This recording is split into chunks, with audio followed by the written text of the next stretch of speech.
During Truth or Dare, I was asked what the most disgusting thing my ex-boyfriend had ever done was. I picked up my glass and gulped down a mouthful, pretending to sound relaxed. My ex-boyfriend? He pretended to be poor and dated me for 2 years. After I found out the truth and questioned him, he arrogantly said to me, "You're actually very happy, aren't you? For a girl from your social class to date me, you practically stepped in dog shit and got lucky. You should be thanking your lucky stars." After saying that, my nose inexplicably stung a little. My colleagues noticed that I was forcing myself to act strong, and they all started cursing out my ex-boyfriend for me. How is he so good at pretending? Does he think he's filming a social experiment show or something?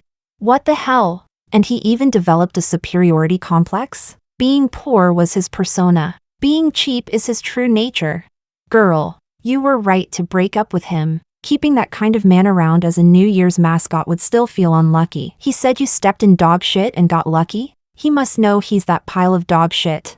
They all cursed him out at once, each sentence harsher than the last.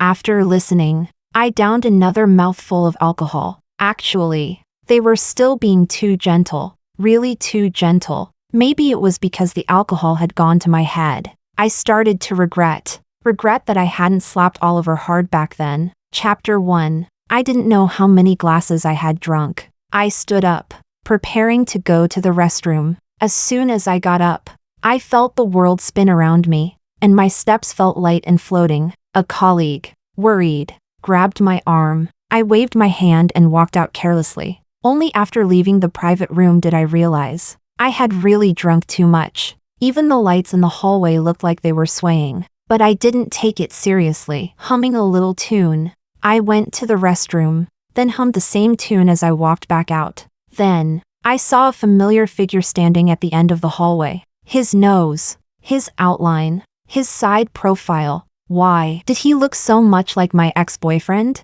I narrowed my eyes and stared at him for several seconds. I became even more certain. This person was Oliver, that strong man who had pretended to be poor to deceive me and said I had stepped in dog shit and gotten lucky. Damn scumbag. I cursed under my breath. Before my brain could react, my body had already rushed in front of him. Slap. I swung my hand across his face. Crisp and loud. The man covered his face, his eyes widening as he looked at me in disbelief. I leaned closer and stared at his face. The more I looked, the more I felt something was off. This skin seemed a little more tender than I remembered. I understood. I crossed my arms and mocked him. Oh, 3 years apart. And you've gotten quite a bit younger. Looks like you even learned to get cosmetic treatments. Chapter 2. But I had mistaken him for someone else. The consequences of acting on impulse were much more serious than I had imagined. The man called the police. During the 10 or so minutes while we waited for the police to arrive, the cold wind in the hallway blew against my face, scattering away most of my drunkenness. My colleague ran over and looked at me in shock. "Emma, did you really hit someone?" I nodded, feeling a wave of regret. Alcohol really does give cowards courage. I actually dared to slap someone. The police arrived very soon. We were taken to the mediation room at the police station. As soon as the door closed, the officer looked at me, his voice and expression stern. "Tell me, what happened?" I let out 2 dry laughs and resigned myself to my fate. "Officer, it was indeed wrong of me to slap someone. I'm willing to apologize, and I'm willing to pay compensation. As long as, cough, cough, as long as it isn't too excessive." The officer looked a little helpless. "You look so gentle and quiet. Why would you slap someone for no reason?" The corner of my mouth twitched, and I forced myself to explain. I'm sorry.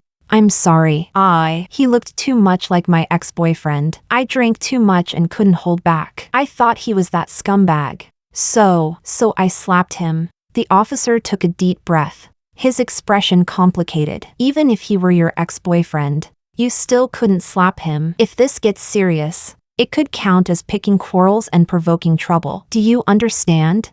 I was extremely ashamed and nodded repeatedly. Yes, it was my fault. I drank too much and mistook him for someone else. I'll apologize. I'll pay.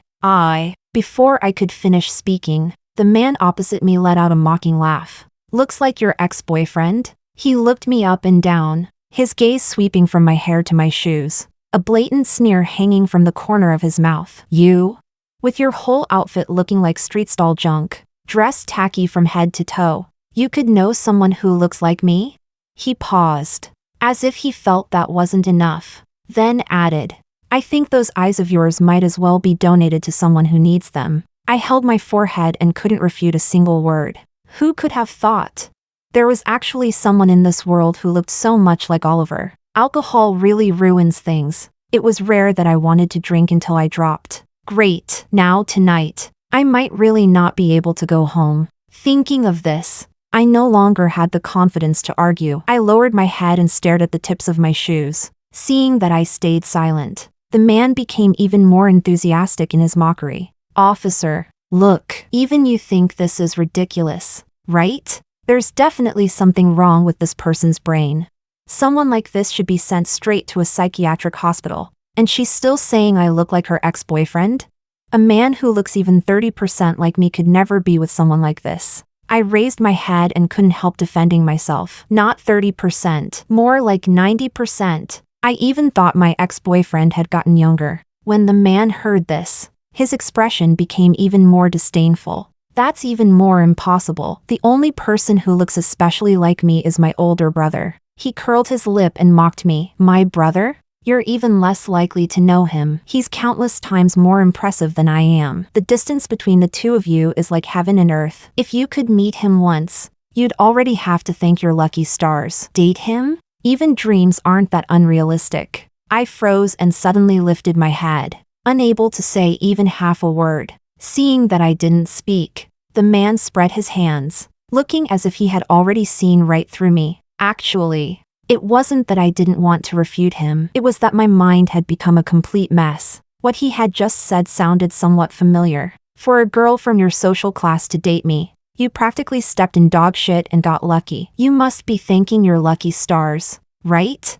The same tone, the same arrogance, the same condescending attitude. That older brother he mentioned. Maybe I really did know him. Maybe. Before I had time to think further, the door of the mediation room was pushed open. The man, who had been speaking nonstop just now, immediately stood up, his expression changing from arrogance to grievance. Bro, you're here. I got slapped by this crazy woman. You have to stand up for me. I lifted my head. My whole body froze in the chair. Chapter 3. He looked at me. His gaze landed on my face and stayed there, motionless. The moment our eyes met, my palms faintly burned. I had imagined countless times what it would be like to reunite with Oliver. I had imagined that I would slap him, that I would curse him out. I had also imagined standing in front of him with my back straight, letting him know how well I had lived without him. But after 3 years apart, he was still that man standing at the very top. He wore a finely tailored custom suit, and the aura rooted deep in his bones had only grown stronger. He was worlds apart from the man who had squeezed into a rented apartment with me and worn clothes covered in pills. And what about me? I was wearing a hoodie bought from a street stall, and even the fabric had started pilling. My hair was a mess, and my body still reeked strongly of alcohol. The man beside him eagerly complained, Bro, you have to stand up for me. Hurry and get the best lawyer to send this bitch to a psychiatric hospital. As soon as he finished speaking, Oliver turned his head and glanced at him. Just one glance. The man looked as if he had been frightened, and didn't dare say another word. Oliver's voice was not loud, but it carried an authority that allowed no refusal. Apologize. I swallowed, unable to stop myself from cursing my own cowardice. Hadn't I been pretty capable when I slapped someone just now? My hand had risen and fallen, clean and decisive. Now that the real person was standing in front of me, I didn't even dare let out a fart. My hand was actually still a little itchy, but my drunkenness had completely sobered up. I knew very clearly, the current Oliver had 100 ways to make me die an ugly death. I chickened out. I lowered my head. Even though there were 100 unwilling feelings in my heart, I still forced myself to speak. Sore. Before I could finish, Oliver interrupted me. Joel, apologize to her. Chapter 4. I was dumbfounded. Joel was dumbfounded too. His expression changed abruptly, and after a long while, he squeezed out a sentence. Bro, what did you say? Oliver's face grew even colder, his voice carrying a sense of pressure. Joel, apologize. Why did you curse at someone for no reason, and with such ugly words? Who taught you that? Joel was unwilling. His lips moved as if he wanted to argue, but when the words reached his mouth, he swallowed them back down. Oliver's deep eyes narrowed slightly. Also, didn't you say you would definitely return to your dorm every night by 10? Today, not only are you not in your dorm, you also reek of alcohol. So you were fooling me? Joel's body trembled. Only then did he remember there was still this matter. In order to get Oliver to buy him a sports car, he had patted his chest and guaranteed, I'll definitely study hard, behave myself at university, and return to the dorm before 10 every day. Great, now everything had been exposed. Joel guiltily touched his nose. Although his face was full of reluctance, he still muttered, I'm sorry, I shouldn't have cursed at you. After saying that, he added unwillingly, but you shouldn't have slapped me either. You also have to. Before he could finish, Oliver interrupted him. Enough, the matter is resolved. It's late. Go back quickly. Joel's eyes widened until they were perfectly round. He looked at his own brother, then at me, opening and closing his mouth several times. His face darkened a little. Clearly, he was the one who had been hit. Clearly, he was the one in the right. So why, in the end, was he the one being scolded, the one apologizing, and the one leaving with his tail between his legs? But he didn't dare say anything, because he knew his brother's methods all too well. His brother held absolute authority in the family. Their father listened to him, their mother listened to him, and even the sly old foxes in the company didn't dare refute him easily. If he dared talk back, the sports car that was almost in his hands would be gone, and he could forget about next month's living expenses too. Thinking of this, Joel secretly glared at me unwillingly, then lowered his head and followed Oliver out in defeat. I was slightly dazed. Seeing this, the officer said to me, since the parties involved have said so, then this matter is over. You can go back too.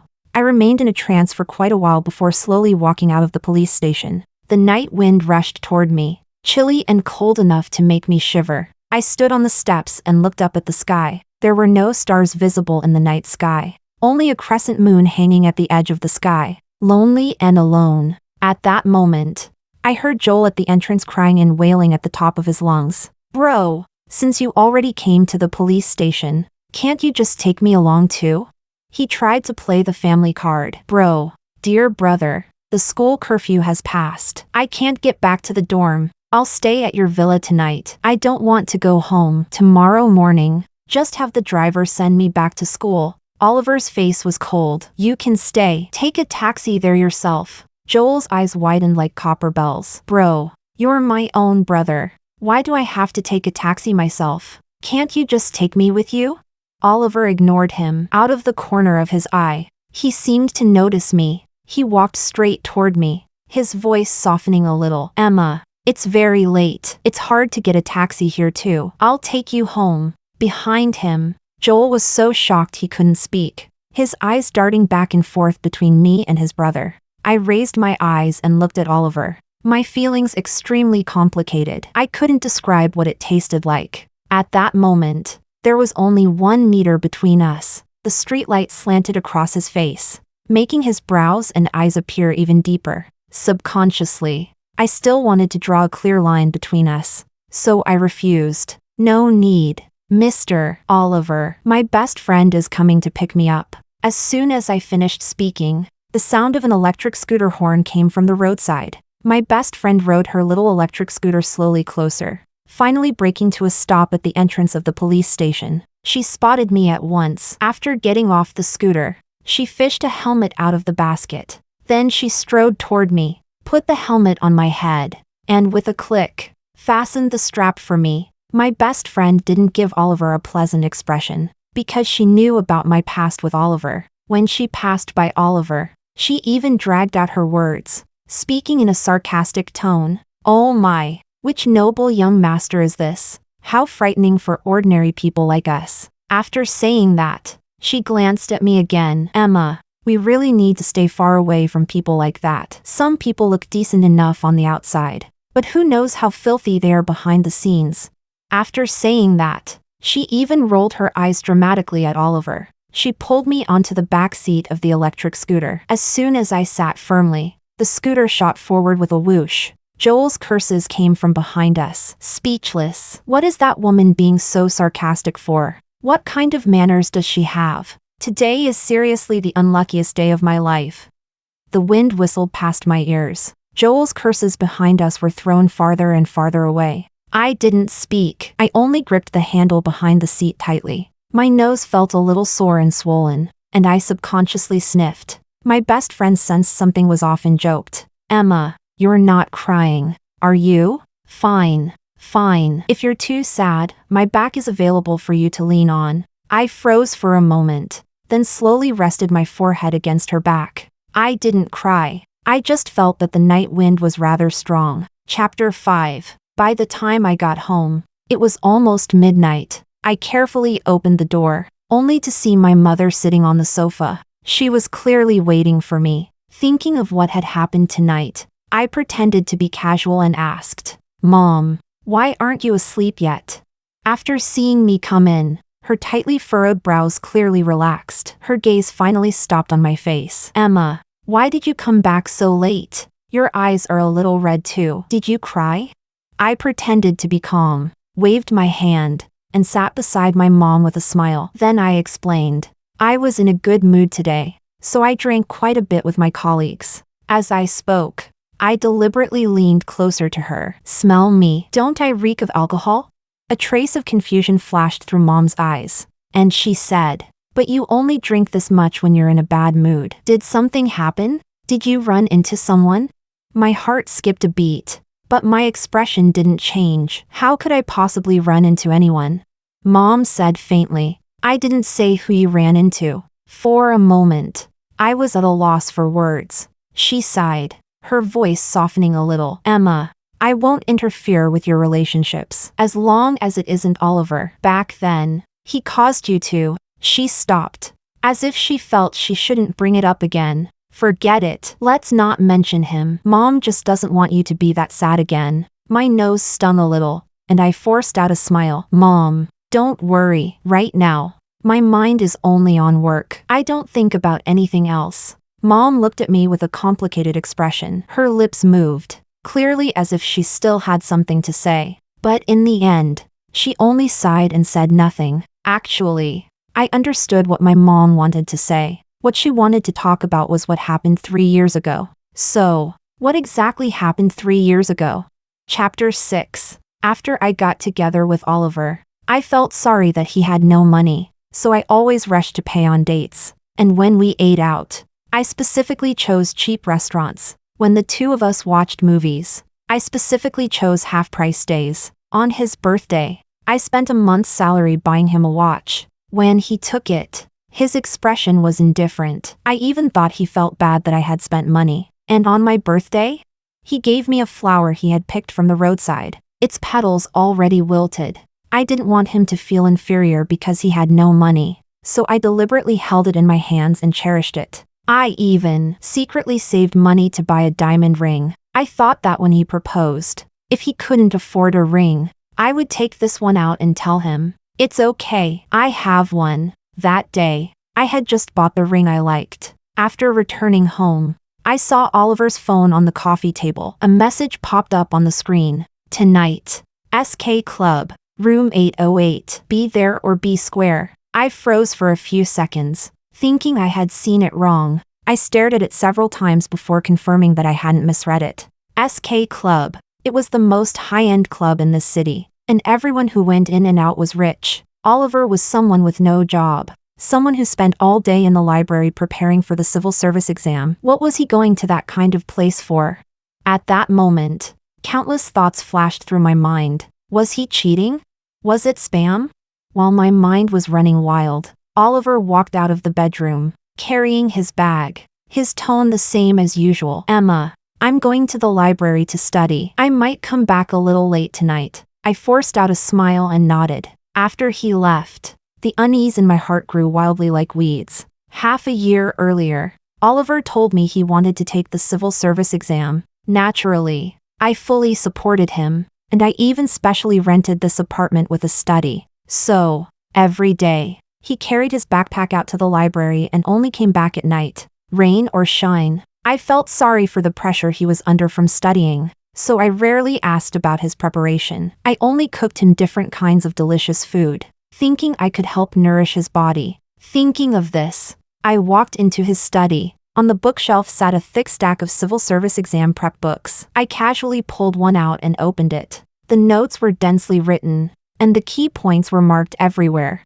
But when I looked more closely, the publication date was from 4 years ago. I pulled out another book. It was old too. Then I flipped through another one, and the name written inside belonged to someone else. I went through them one by one, my fingertips growing colder and colder. At a glance, these books had clearly been bought secondhand after someone else had already filled them in. So he was lying to me. If he wasn't preparing for the exam, then where had he gone every day when he left the house? But why would he lie to me?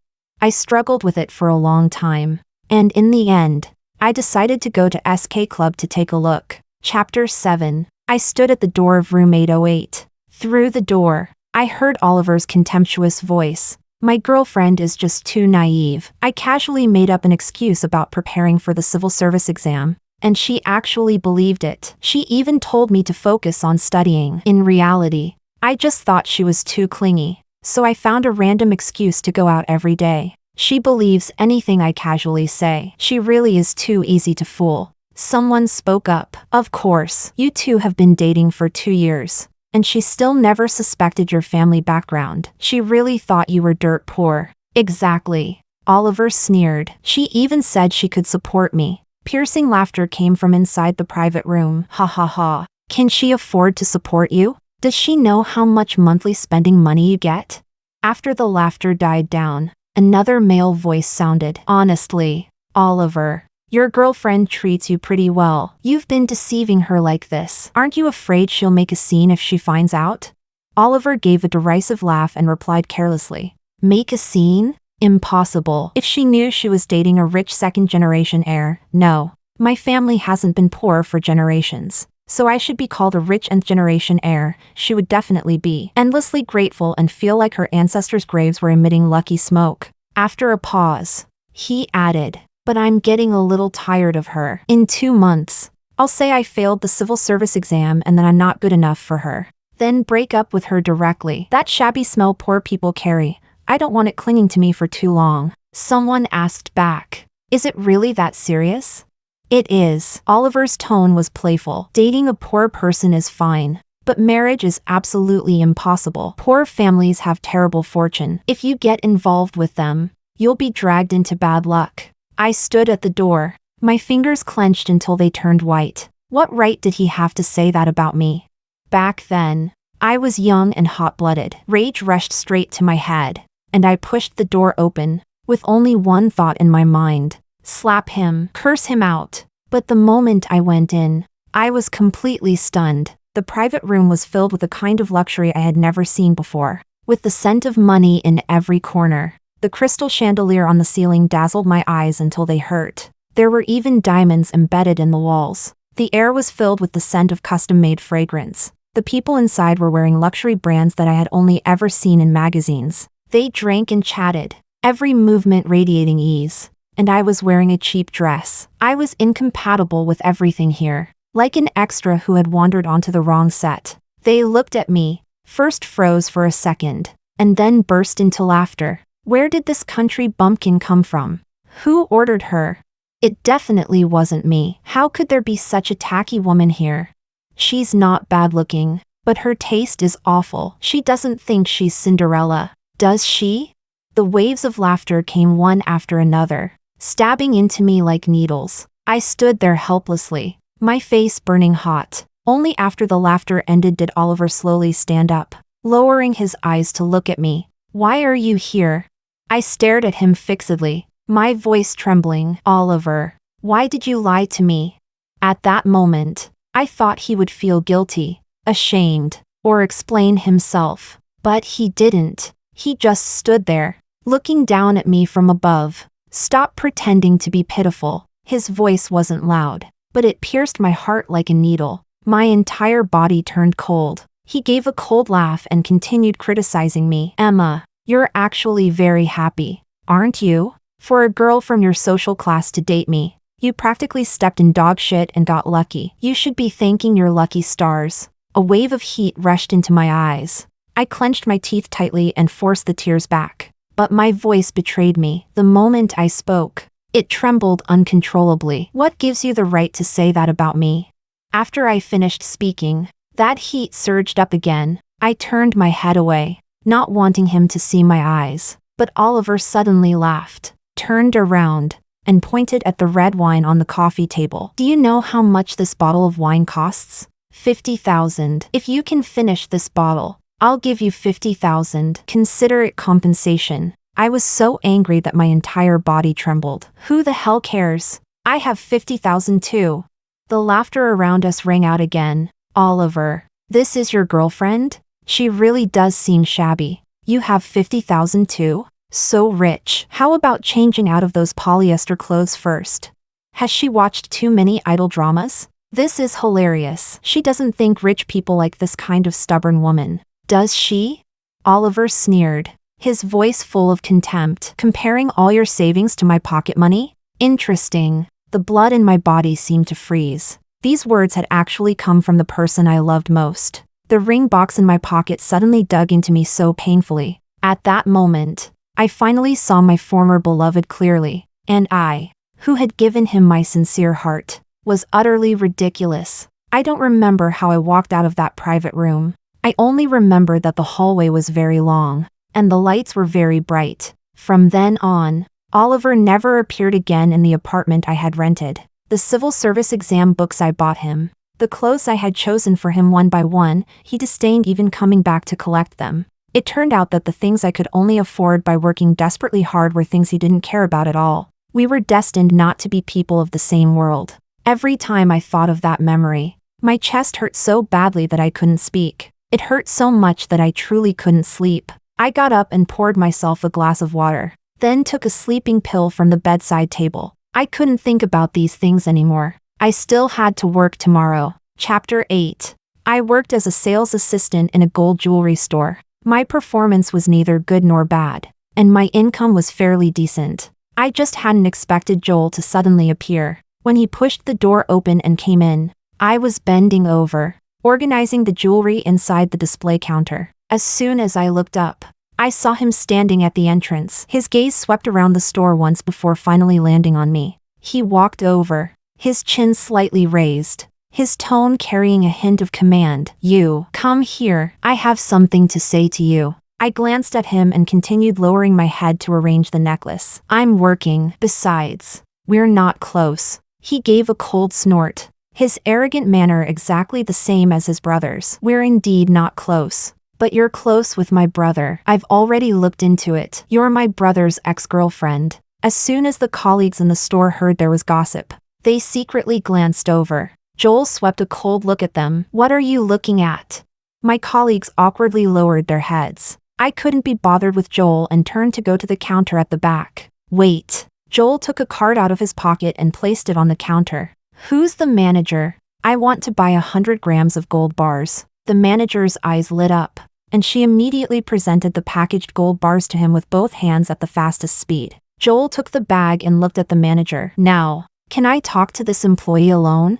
The manager's face was full of smiles, and she immediately pushed me outside. I stood in the corridor and looked at Joel speechlessly. He crossed his arms in front of his chest and examined me critically. In the end, he gave a disdainful snort. You. He raised his chin and spoke with disgust. Don't even think about seducing my brother. My brother already has a fiancé. They come from families of equal status. They're a perfect match made in heaven. The most compatible couple in the world. A poor, shabby woman like you should stop setting your sights on him. I found it inexplicable, and the corner of my mouth twitched. What does that have to do with me? Let me tell you, I don't have the slightest interest in your brother. He didn't seem to believe me and immediately retorted. Impossible. My brother is handsome and has a good family background. No one wouldn't like him, so he was a brother-worshipping guy. I rolled my eyes, turned around, and walked away. leaving only one indifferent sentence behind. "Oh, then you like him too. Wishing you and your brother eternal happiness." Joel's face instantly flushed red, furious and flustered. He pointed at me. I'm warning you. If I find out you're trying to hook up with my brother, I'll make you pay for it, including that slap. I'll settle it all together." Without turning my head back, I waved my hand, too lazy to pay him any more attention. Behind me came the sound of him stomping his feet in anger. Childish. I thought this matter had passed just like that. As a result, a week later, Joel came again. He bought 100 grams of gold. The manager smiled especially happily and, without another word, pushed me outside again. It was still the corridor. It was still just the two of us. The second time, I was a little impatient as I spoke. "What is it this time?" Joel narrowed his eyes slightly, as if he wanted to see through me. "Did you go look for my brother?"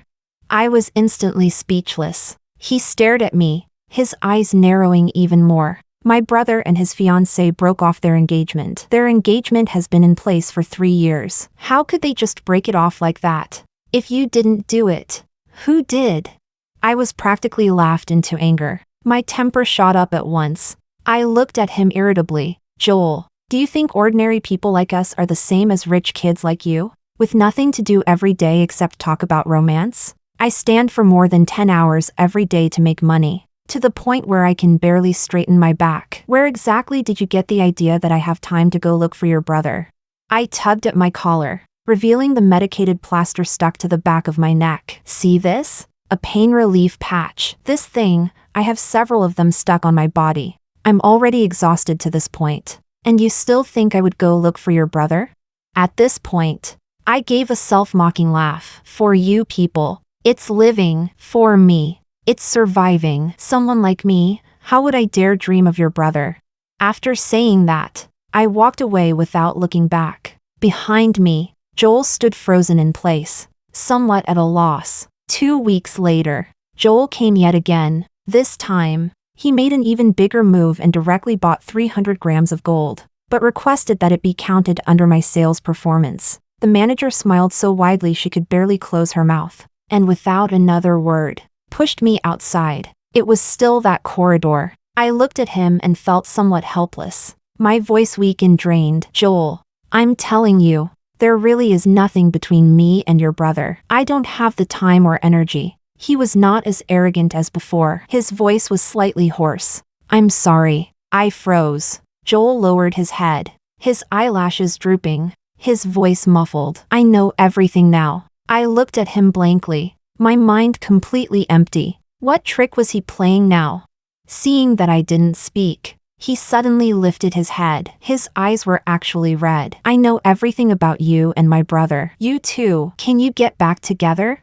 My face was full of question marks, but his tone was sincere. "My brother told me everything. Back then, he pretended to be poor and lied to you, and he let you down. He was the one who wronged you." He sighed and continued, "But he really has been seriously making up for it. Do you know that he regretted it long ago? He couldn't escape the fate of an arranged business marriage, so he could only disguise himself in secret. These past 3 years, he worked desperately, handled projects, and did everything personally. During the busiest period, he only slept a few hours in 3 days. He worked so hard precisely to prove his abilities in front of our parents." I looked at Joel, my brows furrowing tighter and tighter, but he grew more and more emotional as he spoke. "Because my brother said that only by holding real power could he have the right to speak. Could he control his own fate? Could he marry you? This year, he finally became the person with the most authority in the family. So he chose to break off the engagement, and no one in the family dared object. Sister-in-law, my brother can marry you now." "Really?" I stood frozen in place, indescribable emotions surging in my heart. In the end, I only let out a powerless sigh. "I have no interest in any of what you just said." Joel looked at me unwillingly, pleading in his eyes. "Sister-in-law, do you really not want to reconcile with my brother? He really still loves you, although he deceived you back then." "Don't call me sister-in-law." My voice turned cold. "Do you think that between me and him, the only thing that happened was that he lied to me?" Joel's expression stiffened. "Then what else?" I gave a self-mocking smile. Go ask your brother. Even when people tell the past to the person they trust most, they subconsciously make themselves look better. After saying that, I turned around. After taking 2 steps, I stopped again. Oh, right. Thank you for making me this month's top sales performer. But I'm resigning. I think I won't be seeing any of you again. Joel didn't say anything. He stood there blankly, as if muttering to himself. What else was there? So, between Oliver and me, what exactly else had happened?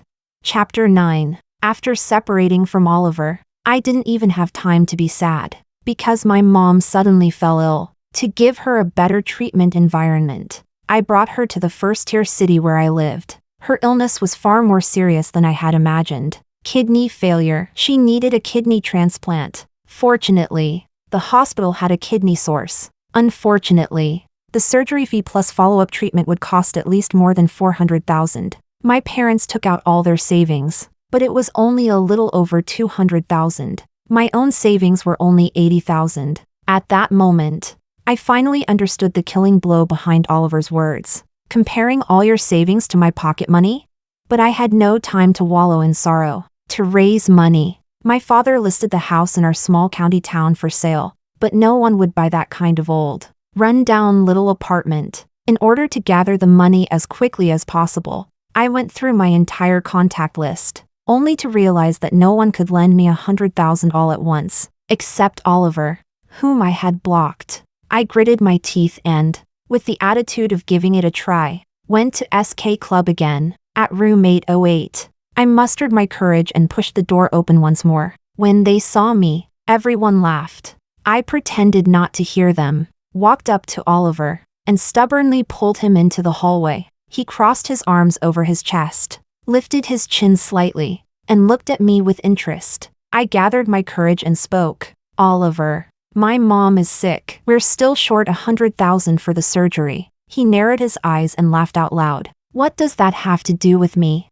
His indifferent attitude chilled my heart, but I could only beg him in the humblest tone. Oliver, can you lend me a little? I'm begging you. I'll definitely pay you back. I'll write you an IOU. Even $50,000 would be fine. He laughed disdainfully. I'm telling you, I never spend money on poor people because you poor people are the most troublesome. Today, you say someone in your family is sick and you need to borrow money. Tomorrow, you need to borrow money to buy a house or a car. When you borrow it, you act pitiful. When it's time to repay it, you act self-righteous. If I ask you for the money back, you'll probably say, you rich people still care about this tiny bit of money?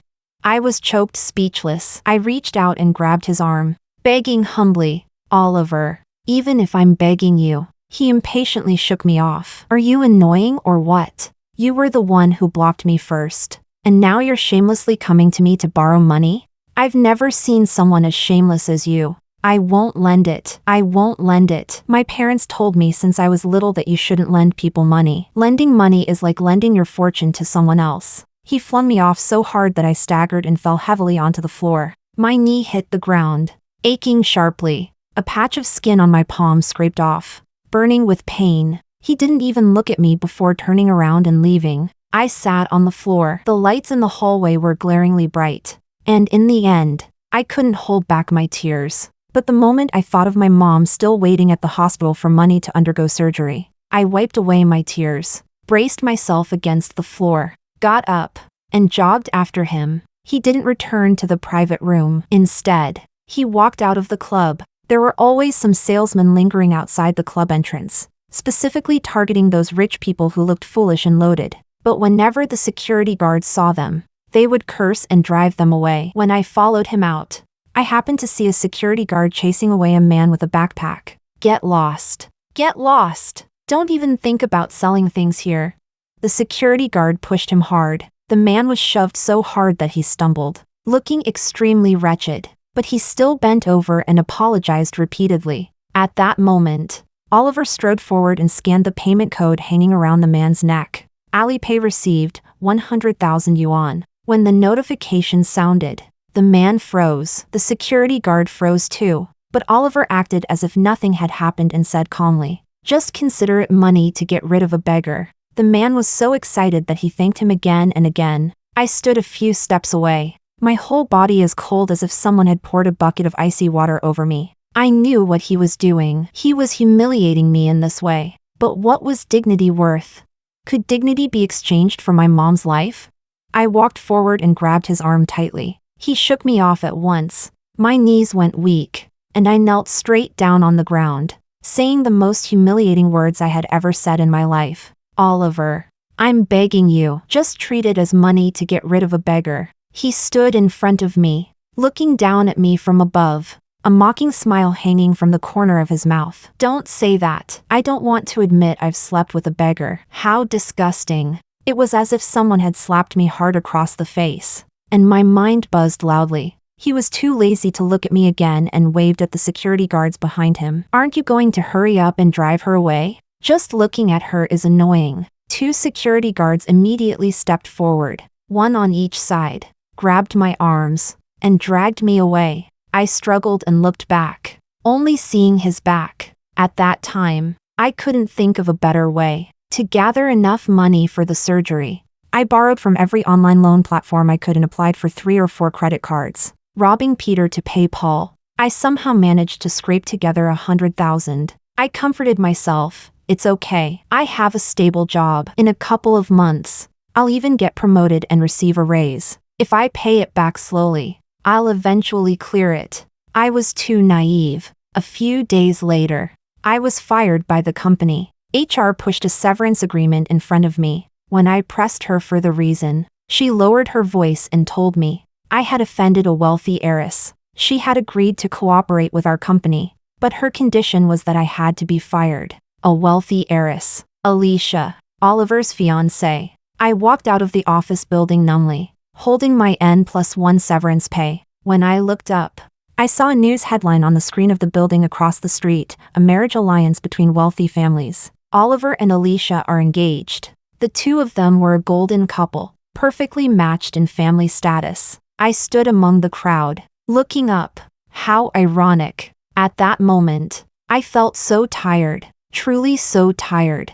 I wanted to rest properly for one day, but I didn't have the right. I owed over $100,000 in debt, and the interest was rolling every day. To repay the debt, I worked 2 jobs. I was so tired I didn't even have time to cry, because crying also required strength, and that bit of strength had to be saved for work. I lived that kind of life for 2 months. 2 months later, heaven finally opened its eyes. Someone took an interest in the land where my family's house stood, and our old house was going to be demolished. The compensation was far more than I had imagined. I paid off all my debts, canceled all my credit cards, and uninstalled every online loan app. With the remaining money, I bought a 3-bedroom apartment in my hometown. The burden on my shoulders was finally lifted. I couldn't hold back and cried for an entire hour. Now, life was stable, but these memories still surged up from time to time. Those humiliations, I had never forgotten them. Chapter 10. I submitted my resignation letter. As soon as I walked out of the mall, I saw Oliver. Actually, I could always spot his figure in the crowd, at street corners, in coffee shops, on benches. Every time, I pretended not to see him. This time, I ignored him directly too, but he strode forward and grabbed my wrist. His voice was a little hoarse. Emma, can we talk? I think there are misunderstandings between us that haven't been cleared up.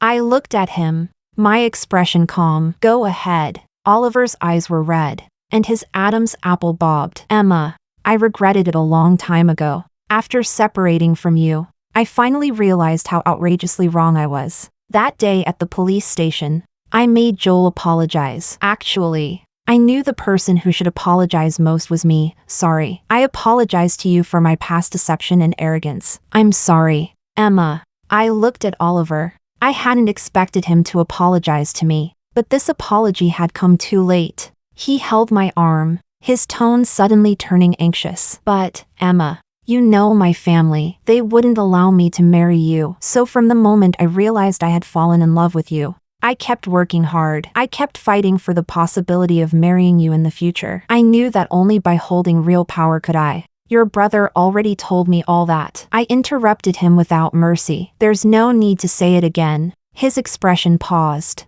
and he looked at me as if he were hurt. Also, I know Alicia caused you to lose your job. I've already made her pay the price. My expression remained calm. So what if Alicia had paid the price? My future had already been lost and could never come back. Oliver looked at me, his gaze carrying a trace of expectation. There's one more thing. After I found out you owed a lot of money to treat your mother's illness, I felt very guilty, so I applied to be transferred to the branch office in your hometown and bought that plot of land where your family's house was. I thought the demolition compensation would make things a little easier for you. He paused, his Adam's apple moving slightly. That plot of land is still empty even now, but it doesn't matter. This is what I owe you. What happened in the past? I can't pretend it never happened. I only want to slowly make it up to you. I froze in place and looked up at him. To be honest, I was a little surprised. That demolition compensation had indeed completely changed my life, but I had never thought that the person behind it was him. Oliver seemed to see my expression soften. He immediately held my hand, his voice pleading. So, can we get back together?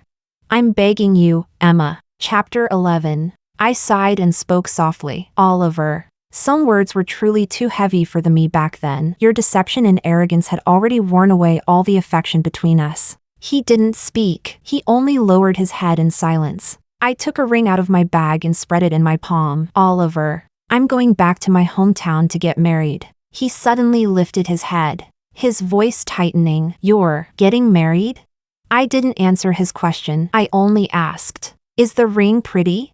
He glanced at it and shook his head. No, the diamond is so small. You can tell at a glance it's cheap. After saying that, he looked at me seriously, his tone softening. Emma, if you're with me, I'll buy you the biggest diamond ring. I didn't speak. I only slowly slipped the ring onto my ring finger and raised my hand to look at it. Under the sunlight, the tiny diamond shone with scattered glimmers. I like it quite a lot. I smiled. His eyes darkened, and he began shaking his head desperately again. It really isn't pretty. Don't just marry someone casually because of such an ordinary ring.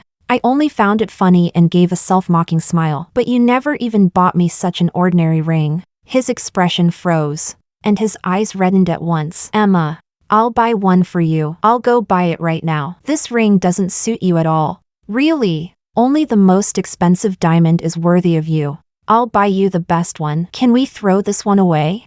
As soon as he finished speaking, he grabbed my hand, pulled the ring off, lifted his hand, and threw it into the sewer. The ring rolled into the crack of the manhole cover, without even making a sound. Oliver seemed to realize his own impulsiveness and stared at me blankly. My heart suddenly hurt, but I couldn't help laughing. As I laughed, my eyes unexpectedly began to sting. Oliver, is it this ring you look down on, or people from my social class? I sighed, my voice hoarse. Even if we got back together, do you really think we could last? His lips moved, but he couldn't say anything. I smiled faintly, my voice very soft. Actually, you know the answer, don't you? After saying that, I turned and left. Tears surged out all at once. The wind blew from the street corner, and my damp hair stuck to my face, sticky and clinging, impossible to brush away. Oliver did not call out to stop me, and I did not tell him. That ring was the one I had bought 3 years ago. It really wasn't expensive, but it was already the best I could afford back then. I had thought that when he wanted to get married one day, I would give him the ring and let him use it to propose to me. How foolish. When I was at my poorest, I had thought about selling the ring for money, but only after asking did I find out that the ring had depreciated terribly. You see, ordinary people like us don't even understand what holds its value. Yet we always want to buy the best thing within our limited means. That ring, in the end, never waited until the day he personally put it on my finger. Looking at it now, he indeed looked down on it too. Chapter 12. Oliver stared at the manhole cover and suddenly had an idea. He immediately called people over to pry open the manhole cover.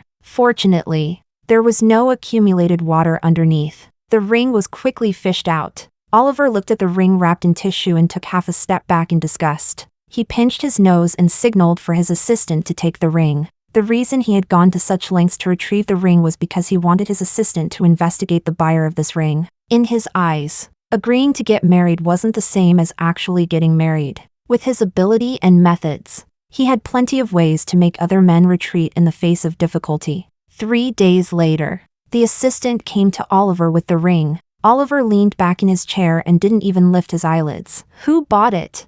The assistant hesitated for a moment, but still told the truth. "It was Miss Emma who bought it 3 years ago." Chapter 13. Oliver's body stiffened, and he suddenly sat up straight. "What did you say?" "It was Miss Emma herself who bought it." As the assistant spoke, he handed over a printed copy of the chat records. "We found the sales assistant who sold this ring back then. Her phone happened to still have the chat records with Emma from 3 years ago." Oliver took the document with trembling hands. The timestamp showed 3 years ago. "Sales assistant, are you buying a wedding diamond ring?" "Emma, yes.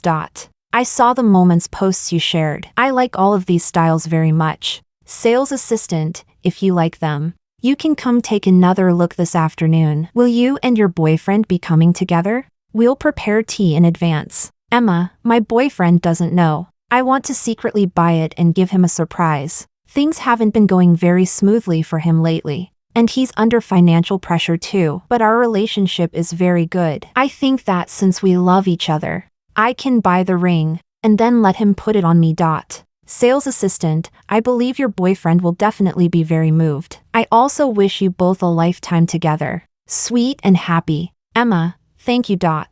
Oliver was already covered in tears. With trembling hands, he put the ring on his own finger. At that moment, he understood. He had completely lost Emma. Chapter 14. The day I left the city, the world outside the window was gray and hazy. At the high-speed railway station, many people had reddened eyes because of farewells. I had no one I needed to say goodbye to. My phone vibrated. It was a bank deposit notification. 30 million had been added to my account. There were 4 words in the note: voluntary gift. I knew who had sent it, and I did not pretentiously refuse. Some things cannot be measured by money, but some things can only be settled with money. The high-speed train started moving, and I watched the platform slowly recede. I thought, he and I would never meet again. Chapter 15. 15 years later, the news that the head of a wealthy family had suddenly died at home from overwork made headlines across all major news outlets. In the overwhelming reports,